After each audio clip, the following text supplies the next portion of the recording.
Mhm. Superb. Right, I'm now going to pin David. Fabulous. David, over to you. Would you like to introduce yourself?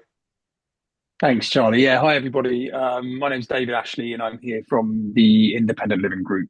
And we're an organisation that exists to support PA employers, actually, and PAs. And we kind of have a specialism in employment law and direct payments. So we do various things, but a lot of what we do is around training and providing advice, which is, I guess, the capacity in which I'm here today. My background is direct payments, so I've worked in direct payments for probably 25 years now in some form or another. So a real kind of advocate for direct payments and PA employment, particularly. So that's me. Yeah. I haven't got slides today, Charlie. I'm just going to talk if It's that's okay, yeah. okay. And I'm not sure how long you wanted me to talk for, so you might have to stop me because it's a topic I've spent lots of time on over the last couple of years, actually. So I'll kind of talk. I've got the crib sheet and the brief, so I think everything on there is really really good actually because it gives you a good overview of what I think we need to talk about with BA employment. So we'll get started. But what I would say, quite a small group. So Zoe, Katie, obviously Helen, Charlie, if you want to stop me and ask a question, and that's fine because I think it's important that we're all on board with what I'm trying to say, and then yeah, we'll kind of see how we go. So employment status, PA employment status. I think it's really important to understand and determine the correct employment status of personal assistance is the first thing I would say. Um, it's employment status isn't just a label that we apply to somebody. It's more than that, and it has consequences which can put you, the engager, the person using the PA, at risk, or in fact, it can minimise the rights that may otherwise be applicable to the PAs. It's important on a number of fronts, employment status. And there's lots of different vested interests out there, which makes it a very tricky and difficult topic to talk about.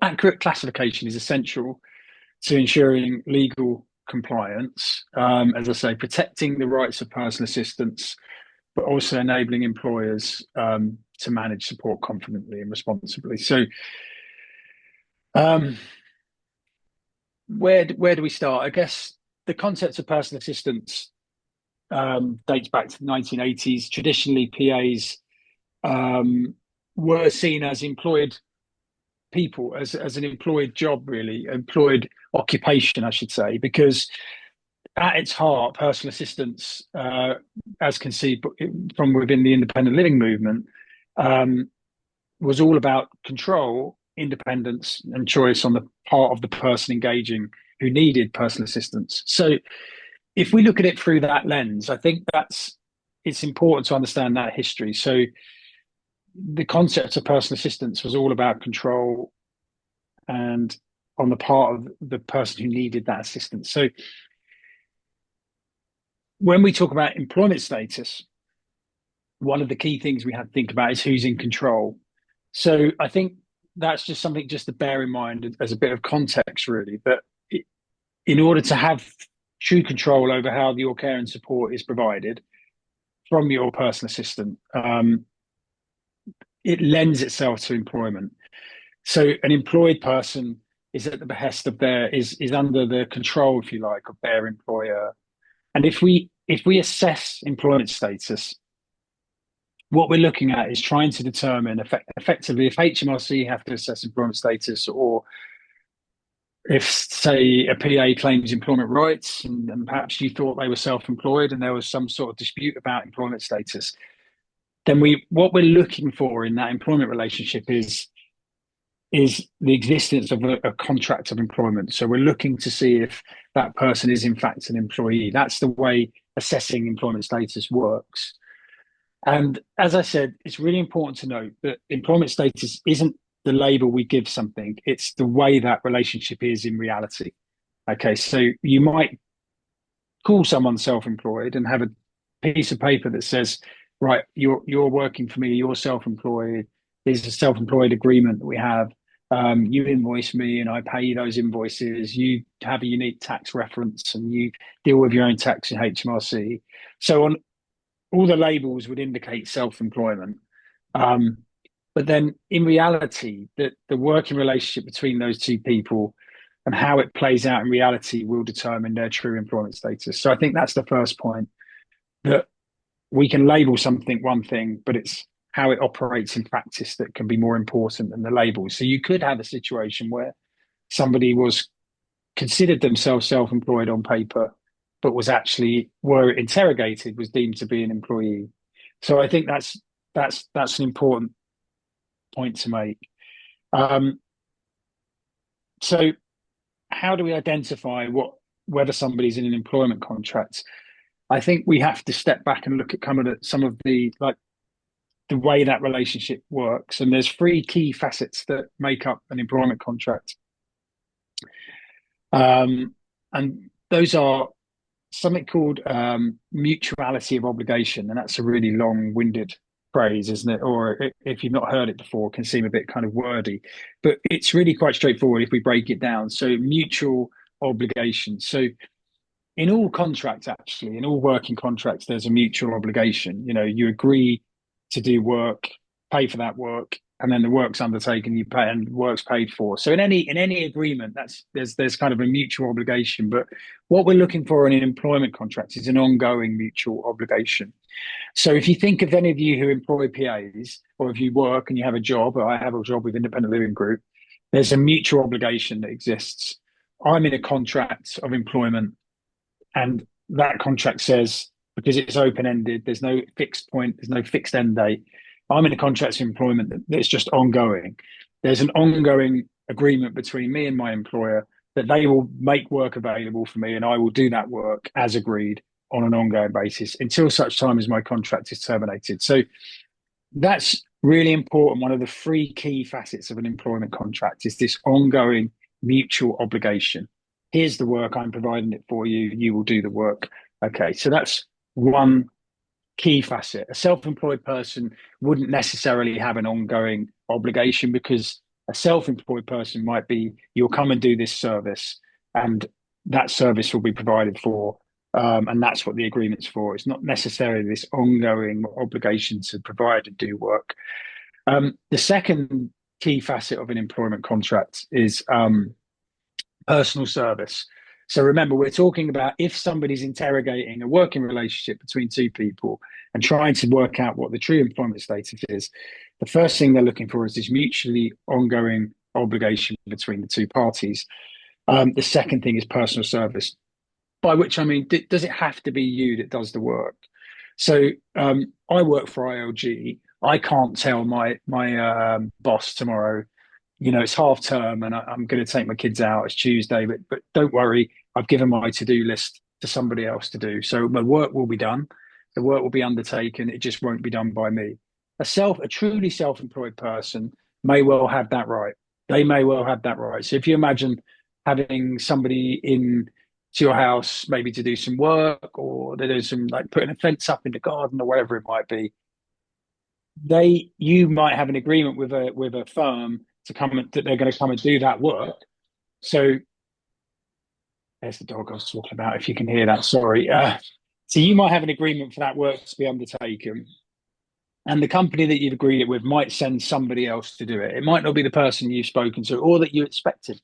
The point is that they'll come and they'll provide that service, and as long as the service is done and the work is provided, you don't really have as much say about who individually does that work. So in an employment contract, however, you would know you're contracting with that individual. So your in personal service of that individual is crucial to an employment contract. So we've got mutuality of obligation and personal service. The other third facet to determine an employment contract is control.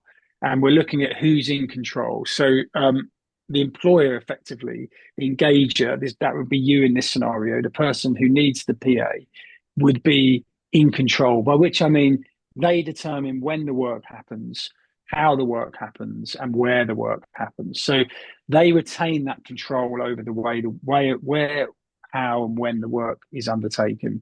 So it's not up to the PA. The PA can't say, or the person providing the service can't say, I've got other clients and tomorrow morning I can't be there at 9, so I'm going to have to be a little bit later to fit you in. When it's your employment contract, you don't have that power. If your employer tells you it's 9 to 5, you can request flexibility and you can negotiate between you if there's ability, if you have the ability and relationship to do that. But you may not. The buck stops with the employer. That's where the control sits. So that's those three things are what forms an employment contract. So in the context of personal assistance, I think it's important starting point to think, what relationship do I want with my personal assistant, and what relationship do I have with my personal assistant? If those three things are important, then it's likely that you're going to want to employ that personal assistant. Or if perhaps you do call your PA self-employed, but in reality those three things are there, it's potentially possible that relationship might need to be looked at again or considered in that frame, in that lens of what makes an employment contract. So if that makes an employment contract, what's the relationship between a self-employed person, perhaps, and an engager who uses it? And I think through the work I've been doing with HMRC and some employment specialists and an organisation, a charity called Low Income Tax Reform Group, we look at it that we've come to look at it that a self-employed PA might be more like an agency. So in the same way as you use a care agency potentially as backup or contingency, or even for your primary care if you don't want to manage it yourself, a self-employed PA can be a little bit like a care agency in that they are a provider of a service and you are engaging them to provide you with that service. It's more flexible than a care agency because the likelihood is they're working singularly on their own. The likelihood is that they may actually come pretty much when you need them to. So in reality, your relationship might be pretty flexible and much more flexible than the care agency. So still really useful. But in the end, if they're truly self-employed, then if they're likely to have more clients, and the HMRC will expect them to have more than one client for the purposes of their test, and as a strong indicator that they're self-employed. And there may come a time where they do have to say, I'm sorry, I need to not be, I can't be there at that time. So in the end, they have the control. They may not substitute, but they may point to replacements. If they do actually just substitute and pay that substitute, they're absolutely definitely self-employed. But in our world, I think it's likely that not many PAs have a true self-employed PAs have a genuine substitution clause where they're free to send whoever they like as long as the service is done. But they might point to replacement. And if they do that, then we don't have substitution as our kind of slam dunk. They're definitely self-employed. So we have to look at some of the other factors. We have to look at who's really in control, and we have to look at how the obligation exists. And case law would tell us to look at things like, do they consider themselves a business? Have they got multiple clients? Are they integrated into the life of the person they're supporting? So I think the overall point I'm making is that, which is really important, is that the label isn't the important thing. It's how the relationship plays out. And if you want full control, it's an ongoing obligation, and you want that person and only that person, then the likely you're leaning towards an employed relationship. If you're a little bit looser and you're quite happy for that person to be a bit more flexible, you accept that you have less control, but that suits you because maybe you don't want the full responsibility of employment, then self-employed might be for you. Or perhaps I've met lots of people who have kind of some PAs who are self-employed who perhaps do less stuff where maybe it's less vital when it happens. That can work really well for self-employed or backup or contingency.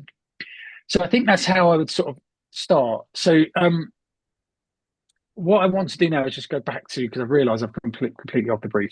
But Charlie, are there any thoughts on that just before I move on? Does that make sense? Does that ring true with where you're at?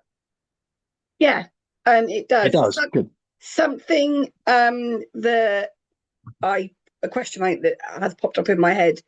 I know years ago I had a self-employed PA, and at the time, my employer's liability insurance said, you need to make sure that they definitely are self-employed, so that you're following all the right, so that essentially we're giving them the terms of condition contract as opposed to an employed contract. And one question that popped up that I always thought was true, but you might say is not the case anymore, is that to get a PA to prove to you as the person needing care that they are self-employed, I was always given the advice that you ask for the to see their letter from HMRC that has their unique tax code on it. Yes. Is that still Yeah. the case? Right. Yeah. No, that's a really good point. So I'm talking more in the abstract up to now. I think what I would do if you in your position is there are things you can ask for and look at as a kind of minimum criteria. And a unique tax reference is absolutely the first thing I would ask for. Now, the second thing I would ask for is evidence that somebody has public liability insurance. And I'd also expect them to invoice me. And I'd have copies of invoices. I'd have evidence that they've registered with HMRC. So you're right, a unique tax reference. They may not have a letter, but they will have something in writing that can confirm they've got a unique tax reference. And that just tells us that this person has registered themselves at HMRC. They are much more likely, therefore, to be declaring their earnings, which denotes and suggests that they are running a business and they see that and they understand that they're running a business. So, absolutely, Charlie, a unique tax reference, as I say, invoice. If they're not invoicing you and they're just asking for you to pay them, that's a bit of a red flag because you kind of want that person to be running their business, to see it as a business. And similarly, for the same reason, although it's not a legal requirement for self-employed PAs to have public liability insurance, I think anyone who's running a business would see it as a kind of absolutely prerequisite. If I'm providing a service in any capacity, I would expect somebody to have public liability insurance. So you can ask for those things, and I think that's a really good start. UTR, insurance, and to expect invoices. You may even expect them to provide you with an agreement that says this is the terms on which I provide my service. So again, which you can negotiate, and you can be quite flexible with that. But I think you're right, Charlie. Ask for those things and expect to see them as a bare minimum. The issue we have is if for example, even with all of those things, if that person worked for you and it went on and on and on for 6, 12, 18 months, it turned out they didn't have any other clients and your relationship fell into really a more of an employment relationship, as I described at the beginning. That can still, even with all of those things, we can still fall into that risky space. But it's much less risky if that person from the outset does see themselves as a contractor, as a business provider, as a service provider. So I think what I often say to local authorities or support organisations when we talk about this is kind of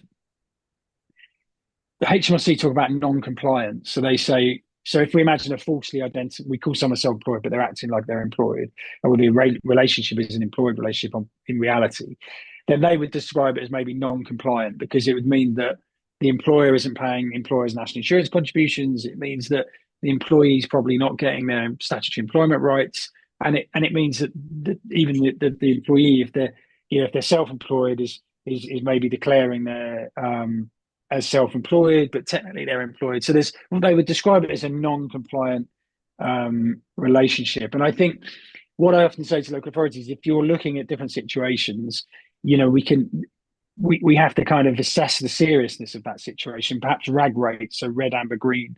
And I think from your perspective, it's no different. If you have a PA who says, no, I'm self-employed, they don't have any evidence of insurance, you've got no evidence that they've registered with HMRC, they don't invoice you, it's just as maybe a cash in hand payment or payment in the bank, the same amount every month.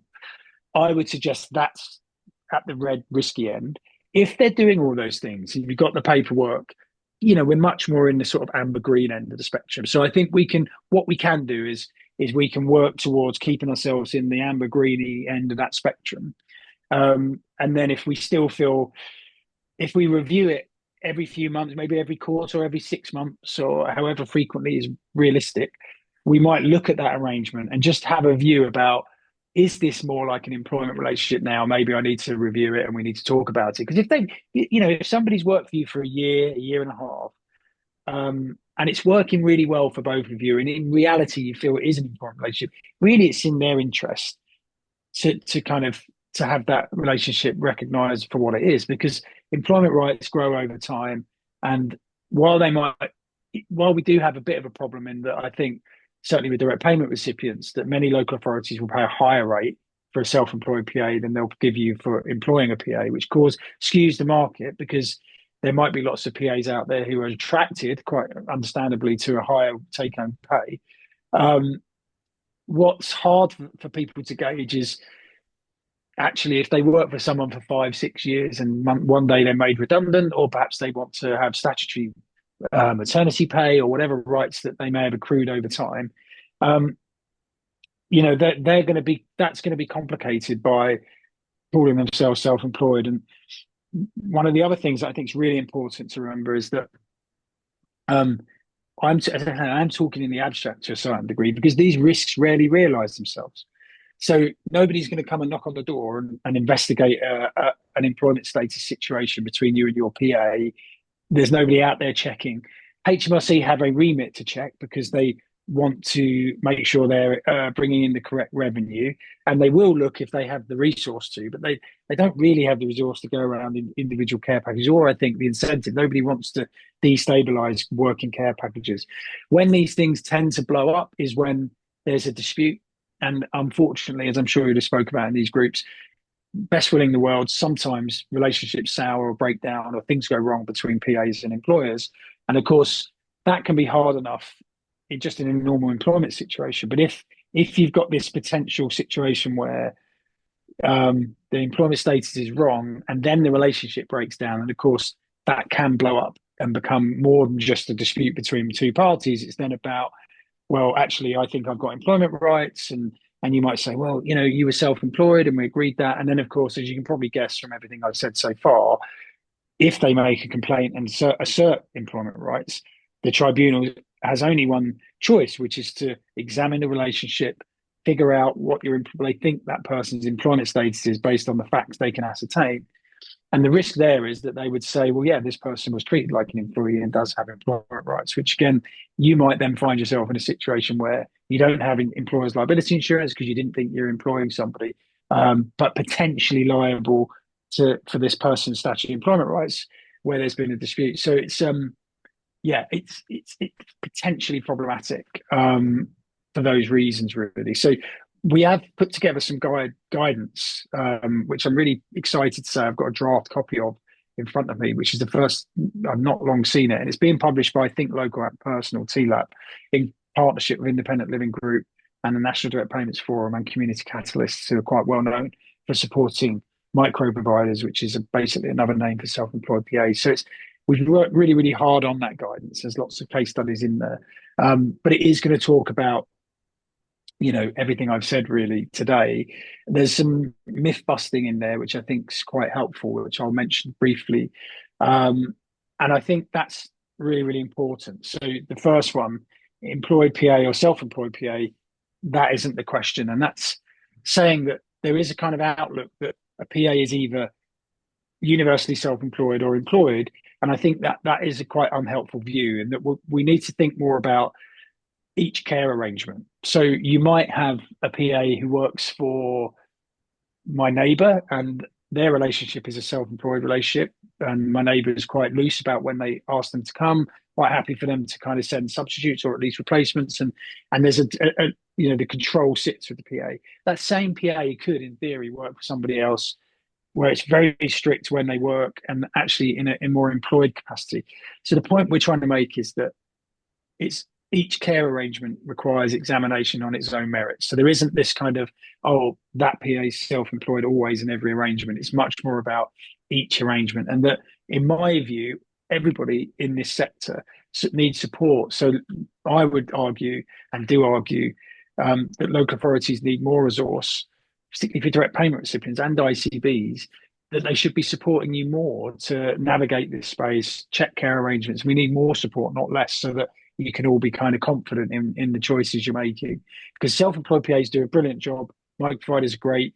We just need to be much clearer on where we are, I think, and minimise that risk. So that's the first myth is, think about the care arrangement, not necessarily what the PA says and describes themselves as. And the second one is what I've touched on, is that replacement is an unfettered substitution. So in order to be genuinely self-employed, without any doubt, if someone can substitute, send somebody else to do the work, we really don't need to go much further than that. That pretty much, denotes self-employment. But it's a slam dunk, as some people describe it, as self-employed to identify a self-employed relationship. If you don't have a right to substitute, as I said, you have to kind of look beyond it. And sometimes there is many self-employed PAs will be saying, look, I can't come, but here's a pool of other PAs like me on a WhatsApp group, or you can go and pick one from over there. They're similarly qualified. That doesn't amount to substitution. That is something called that HMRC would refer to as replacement. And it doesn't really meet the definition of substitution to sort of in the same way. And case law has enforced that the existence of a substitution clause, by the way, also must be realistic. So even if you've got a written statement that says yes, you can substitute, if they can't in reality, then it doesn't really apply. So we're looking for that absolute right to substitute that we can see in reality. And if they can't, and it's just replacement, then we need to look at the other factors that might denote that person is self-employed. So all the things we talked about, they have a insurance, they're invoicing, they're definitely registered with HMRC and declaring their income. They're running a business, they have multiple clients, so that you want to see all of these other factors to satisfy yourself that they are self-employed as much as possible. And of course, one thing I haven't mentioned today actually is there is a tool that you can check that's developed by HMRC, the check employment status the tax tool, which will give you a status decision. And actually, in the guidance we put together, we've tested that tool a little bit. So when it comes out, it should be published in March. You can have a look at that because there's a few questions in there that aren't particularly helpful the way they're worded for our sector, if I'm honest.